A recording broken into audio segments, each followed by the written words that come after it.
예수와 하나 되기 296번째. 그는 나와 더불어 먹으리라. 요한계시록 3장 20절. 볼지어다 내가 문 밖에 서서 두드리노니 누구든지 내 음성을 듣고 문을 열면 내가 그에게로 들어가 그와 더불어 먹고 그는 나와 더불어 먹으리라. 라오디아 교회는 부유했지만 예수님을 모시지 않고 있었습니다.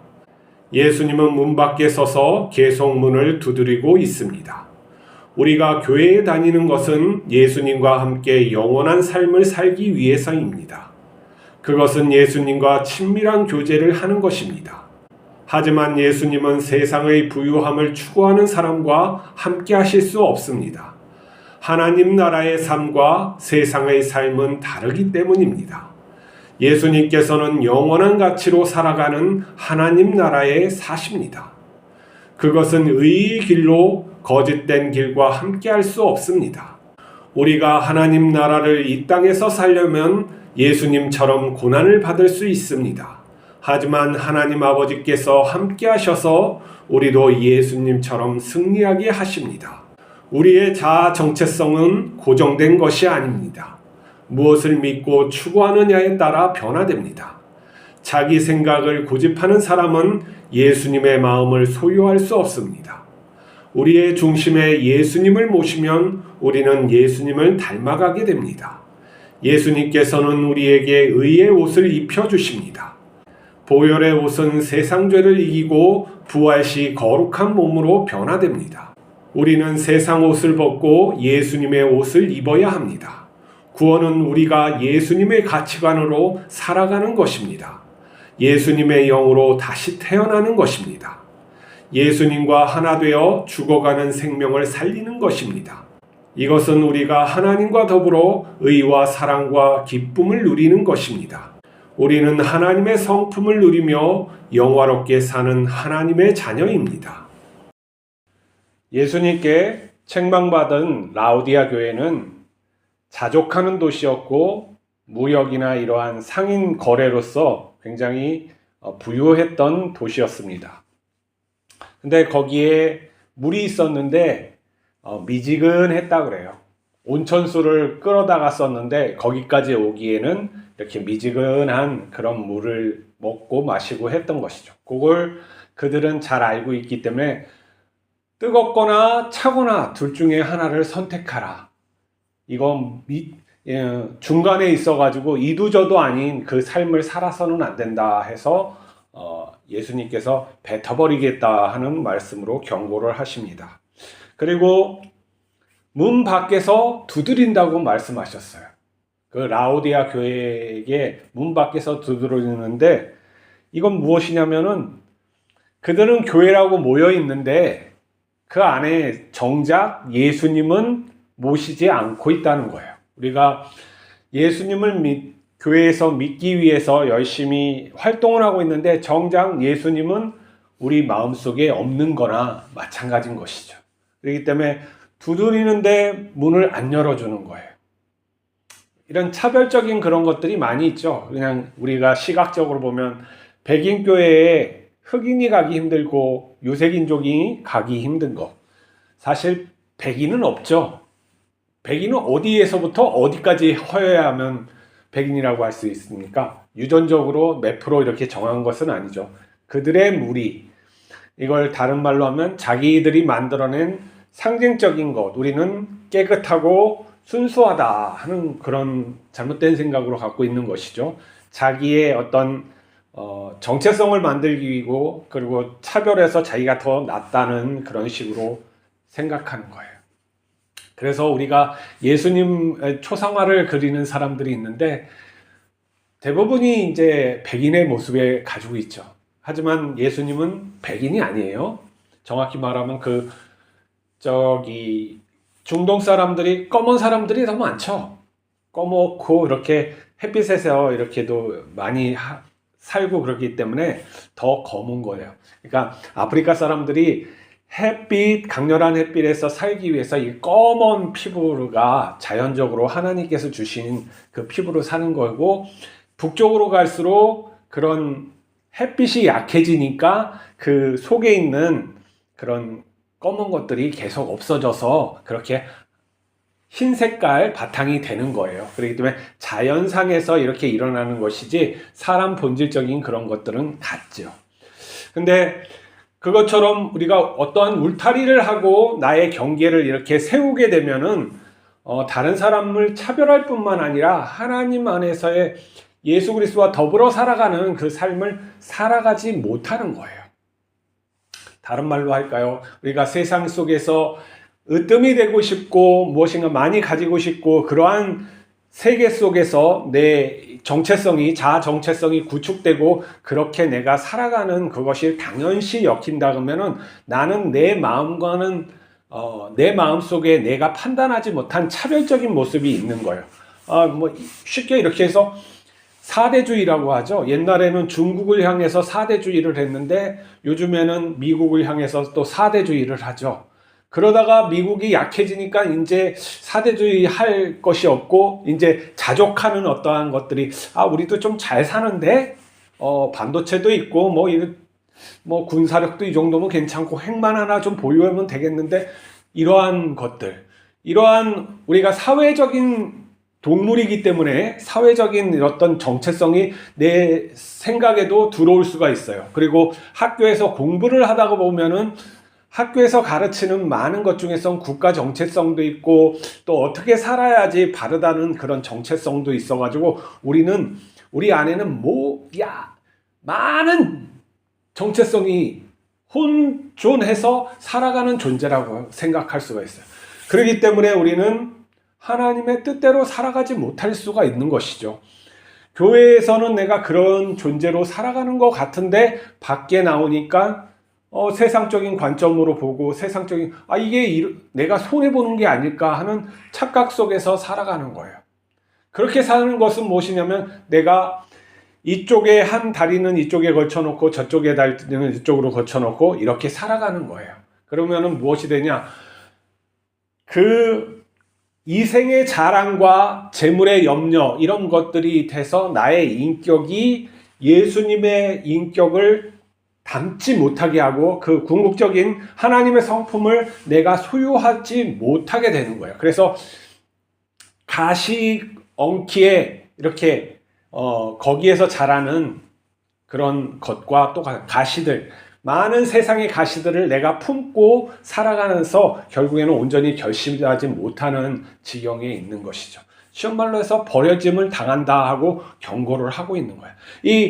지금 요한계시록에서 7교회를 갖다 계속 하나님께서 칭찬하기도 하고 또 부정된 것을 하지 말라고 하는 것은 뭐냐면 우리가 주체적으로 결정할 수 있다는 존재인 거예요. 우리가 생물학적인 그러한 것에서 더 뛰어넘어서 주체적이고 어떠한 것을 판단하고 내가 옳고 그름을 판단해서 이걸 갈 수 있는 존재이기 때문에 하나님께서 네가 어떠한 삶을 살고 있으니까 그것은 옳은 것이고 이것은 잘못된 것이다. 잘못된 것을 버려라. 그렇지 않으면 내가 너를 뱉어버리겠다 하는 거예요. 그러면 우리가 하나님이 뭐든지 구원하시겠다고 하시는데 그거는 하나님의 또 완전한 구원의 말씀이기도 하지만 또 뱉어버리겠다고 하는 것도 경고의 완전한 또 말씀이에요. 우리는 그래서 확신한 믿음과 긴장된 믿음을 소유하면서 내가 신앙생활을 해야 되는데 내 긴장감이 빠져서는 안 돼요. 빠지면은 어떻게 되느냐? 내가 세상에 휩쓸려 갈 수가 있단 말이야. 긴장하지 않고 살면은 내가 휩쓸려 갈 수가 있는 거예요. 내 삶에서 그러면 무엇이든지 하나님의 뜻대로 내가 결정하고 있느냐를 갖다 판단을 해야 되는데 그럴 때는 내가 하나님의 말씀대로 살아가는 것보다 내가 늘 하나님께 여쭤보고 하나님의 말씀이 하나님의 인도하심이 이것이라는 것을 내 마음에 올 때까지 기다리면서 그것을 하는 거예요. 시시때때로 내가 하나님과 더불어서 살아가는 것을 갖다가 배워나가는 거라는 거예요. 그러니까 우리가 누가 아프거나 어떠한 일이 생기거나 그럴 땐 무엇을 찾아야 돼요? 하나님을 찾아야 돼요. 근데 그것이 어떤 교회에 가서 찾는 것이 아니라 내 삶의 현장에서 찾는 거예요. 누구하고 전화를 걸 때 이 사람에게 무엇인가를 얘기를 해주고 싶은데 내 뜻대로 안 돼. 어떤 좋은 생각이 떠오르지를 않는 그런 것이 내가 인지될 수도 있고, 아니면 하나님과 더불어 습관화된다는 것은 무엇이냐면은 내가 이렇게 전화 통화를 할 때 하나님께 구하라고, 하나님께 어떻게 할까로 내 생각에서 한 생각은 그것이 나와야 된다는 거예요. 그것이 어떠한 것을 먹을까요, 안 먹을까요야 똑같은 거예요.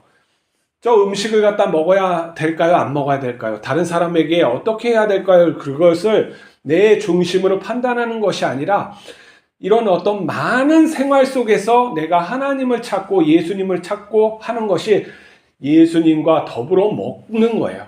우리가 예수님께 이것을 얘기하면 예수님께서는 우리에게 답을 해주신다는 거예요. 예수님은 우리를 최선의 길로, 선한 길로만 인도하시지 우리를 딱하게 만들 이유가 없으세요. 그렇기 때문에 우리가 왜 그렇게 하냐면 우리 힘으로 의의 길을 살아갈 수가 없기 때문에 그러는 거예요.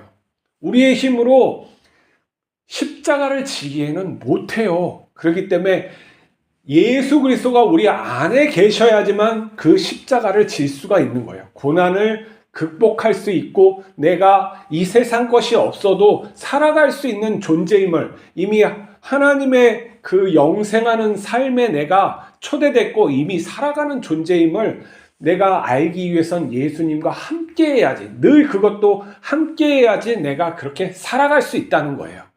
그러니까 이거는 하나님과의 연합한 삶을 내가 계속 구축하면서 그렇게 살아갈 때 예수님의 그런 성품적인 그런 것들도 내 안에 만들어지는 거예요. 그러니까 내 정체성이 예수 그리스도의 정체성으로 계속 변화받는 것이죠. 그랬을 때 이런 세상적인 것과 하나님의 삶에 대해서 내가 구분할 수 있고 감정적으로 느낄 수 있고, 내가 충분히 세상적인 것을 단기적인 이러한 내 보기에, 사람이 보기에 좋더라도 그걸 버리고, 이게 사람이 보기엔 고난의 길이라도 내가 보기에는 의의 길이기 때문에 갈 수가 있는 것이죠. 그렇기 때문에 예수 그리스도와 더불어서 살아가지 못하면은 안 되는 거예요. 그렇기 때문에 문을 열고 받아들이라는 거죠. 그러면 우리의 삶에서 어떻게 해야 됩니까? 우리의 가치관이 변해야 되는 것이죠. 예수님의 가치관이 변해야 되고, 우리 또 모습이 어떻게 되냐, 교회에 예수님이 들어올 수 있다. 그런 것은 백인교회에 흑인도 들어오고 유색인종도 들어올 수 있게 장치를 만들어 놓는 거예요. 여기 이 자리는 우리가 아주 이방인, 아주 이상한 사람들까지, 아니 정말 아주 나쁜 사람들까지 앉을 수 있는, 아니면 예배드릴 수 있는 공간으로 만들어 봅시다. 이렇게 거룩함을 추구했던 사람들이 그렇게 한다든지, 뭔가 하나님과 더불어, 하나님도 우리의 어떤 쓸모없는 이 인간들을 갖다 받아주신 것처럼 어떻게 하든지 연합해서 그 사람들을 갖다가 예수님을 만날 수 있게 하는데 교회의 행정이나 모든 것들이 그렇게 마음을 가져야 되는 것이죠. 그런 마음을 갖다 내가 품고 살지 않으면은 교회는 예수님을 닫아버리는 그러한 곳이 되어버리는 거예요. 그렇기 때문에 세대 간의 갈등이 생기는 것이고, 또 다른 사람들, 있는 자와 없는 자의 갈등이 생기는 것이죠. 교회가 그걸 갖다 해체하고 이 사회를 갖다 연합하게 해야 되는 그런 중추적인 그 사명이 있는데, 그런 것들이 다 없어지는 거죠. 그러니까 자기가 깨끗하지가 않으면 이게 되지를 않는 거예요. 그러니까 올바로 보여줘야 되잖아요. 우리 예수님이 보여주신 것처럼 우리도 그러한 모습을 내 가족이나 아니면 교회에 보여줘야 되잖아요. 그것이 없으면 어디를 따라가라는 건가 하는 것이죠. 우리가 그러한 사명이 있다는 것. 근데 그 사명은 우리가 애써서 되는 것이 아니라 내 마음에 예수님을 모실 때, 예수님으로부터 오는 기쁨을 내가 맛보면서 살아갈 때 가능해지는 거예요. 사람에게 인정을 받지 않아도 내가 예수님 안에서 예수님으로부터 인정을 받는 것이죠. 하나님께서 예수님을 이는 내 기뻐하는 자라, 내 사랑하는 자다, 이렇게 말씀해 주셨듯이 예수님도 우리에게 우리 안에 계시다면은 그 사인을 주시고 기쁨을 주시는 거예요. 성령으로 기뻐했다 하는 것이죠. 우리도 성령으로 기뻐할 수가 있어요. 이렇게 마음을 열고 하나님께 마음을 향하고는 그냥 기쁨이 생기기도 한단 말이죠. 자, 우리가 하나님과 더불어서 살아가는 것이 무엇인지, 그리고 내가 늘 하나님을 생각하면서 기도하며 살아가는지, 내 시스템대로 먹고 살고 대화하고 다른 사람과 어떤 일을 하든 하나님을 늘 생각하면서 계속 묻고 답하고 이러한 것을 살아가는 그런 것이 하나님과 예수 그리스도와 동행하며 더불어 살아가는 것인 걸 잊지 마시기 바랍니다. 그래서 늘 작은 것도 이렇게 마음을 나누려고 계속 애쓰면은 그렇게 되게 돼 있어요. 그리고 하나님이 살아계시고 또 예수 그리스도가 우리의 영이시면 당연히 우리는 그렇게 변해가요. 내가 내 뜻대로 살려고 하는 그런 마음만 없다면 우리는 성화되어 예수님처럼 된다는 것을 믿으시기 바랍니다. 다 그렇게 믿고 살았어요. 우리도 그런 믿음을 향해서 오늘 하루 나갑시다. 기도하시겠습니다. 거룩하신 하나님 아버지, 우리에게 예수님을 보내주셨는데 우리가 마음을 문을 닫고 우리가 어떠한 것을 자꾸 결정하려고 합니다. 우리가 소유할 수 없는 것을 소유하려고 하고 또 간직할 수 없는 것을 간직하려고 하는 어리석음에 있습니다. 우리가 이 세상으로부터, 우리 자신으로부터, 우리 생각으로부터 자유해질 수 있게 하여 주시고 우리의 모든 그러한 정체성, 자아, 모든 것들을 하나님께 맡겨서 쓸데없고 악하고 잘못된 것은 다 버릴 수 있게 하여 주시고 오직 성령 안에서 새로운 예수 그리스도의 그 성품으로 살아갈 수 있게 하여 주시옵소서. 우리가 너무나도 연약하고 부족합니다. 하나님 오늘 붙들어 주셔서 하루를 그렇게 살아가고 날마다 하루하루 그렇게 되어 온전한 성화의 길을 걸어서 예수 그리스도처럼 변화되게 하여 주시옵소서. 함께하옵소서. 우리 주 예수 그리스도 이름으로 기도하옵나이다. 아멘.